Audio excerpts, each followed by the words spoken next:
Sphere Talks and Islamic Record Level. Najim Islam. আসসালামু আলাইকুম ওয়া রাহমাতুল্লাহি ওয়া বারাকাতুহু। ইমাম হাম্বল রহমতুল্লাহি আলাইহির একটি প্রসিদ্ধ ঘটনা।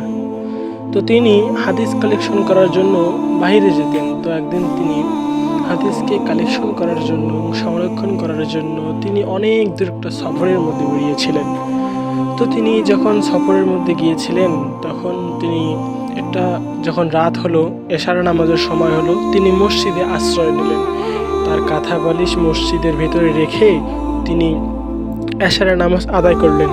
এবং যখন এশার নামাজ আদায় করলেন, আদায় করার পর তিনি ভাবছেন যে আজকে আমি রাত্রি মসজিদের মধ্যেই যাপন করি।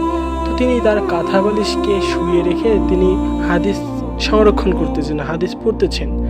তো এমনটা অবস্থায় মুয়াজ্জিন সাহেব এসে বলছেন যে হুজুর, আপনি এখান থেকে চলে যেতে পারেন।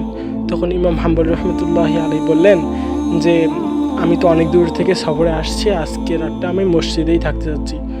তো মুয়াজ্জিন সাহেব বুঝতে পারেনি যে ইনি হাম্বল রহমতুল্লাহি আলাইহি। তখন মুয়াজ্জিন সাহেব তেনাকে বললেন যে আপনাকে আমি চিনি না, জানি না, কেমনি আপনি এখানে থাকবেন, তার চেয়ে বরং আপনি চলে যান। তখন ইমাম হাম্বল রহমতুল্লাহি আলাইহি বললেন আচ্ছা ঠিক আছে, আমি চলে যাচ্ছি। তখন ইমাম হাম্বল রহমতুল্লাহি আলাইহি তার কাঁথা বালিশকে নিয়ে সেখান থেকে যাওয়ার জন্য প্রস্তুতি গ্রহণ করলেন। তো যখন তিনি যাচ্ছেন তিনি ডিপ্রেশনে পড়ে গেলেন, চিন্তিত পড়ে গেলেন যে এখন তিনি কোথায় থাকবেন, কি করবেন। তখন তিনি বাজারে গেলেন। বাজারে গিয়ে দেখতেছেন একজন খাব্বাস, রুটি বিক্রেতা। তো রুটি বিক্রেতা রুটি বিক্রি করছে। তো তখন তিনি মনে মনে ভাবলেন যে আমি এই রুটি বিক্রেতার কাছেই যাই, কারণ তিনি হয়তোবা আমাকে থাকার আশ্রয় দিবেন। তখন এই ইমাম হাম্বল রহমতুল্লাহি আলাইহি রুটি বিক্রেতা কর্নেওয়ালার কাছে গেলেন, যে বলতেছেন যে ভাই, আপনার কাছে কি আমি আজকে রাতটি থাকতে পারি? তখন ওই রুটি বিক্রেতা বললেন যে হ্যাঁ, অবশ্যই আপনি থাকতে পারেন, কারণ আপনার মতন একজন বুজুর্গের দিনকে রাখতে পেরে আমি সৌভাগ্যবান। তখন ইমাম হাম্বল রহমতুল্লাহি আলাইহি সেখানে অবস্থান করলেন। তো তিনি হাদিস পড়তেছেন আর রুটি বিক্রেতা রুটি বিক্রি করছেন। তো ইমাম হাম্বল রহমতুল্লাহি আলাইহি একটা বিষয় দেখলেন যে উনি রুটি বিক্রি করতেছেন আর যখন রুটি ডলতেছেন বলতেছেন আস্তাগফিরুল্লাহ। আবার যখন রুটি চুলার মধ্যে দিতেছেন তখন বলতেছেন আস্তাগফিরুল্লাহ। আবার যখন চুলা থেকে নামাচ্ছেন আবারও বলতেছেন আস্তাগফিরুল্লাহ। আবার যখন চুলা থেকে মানুষকে দিচ্ছেন, বিক্রি করছেন, তখন বলতেছেন আস্তাগফিরুল্লাহ। তো ইমাম হাম্বল রহমতুল্লাহি আলাইহি অবাক হয়ে গেলেন।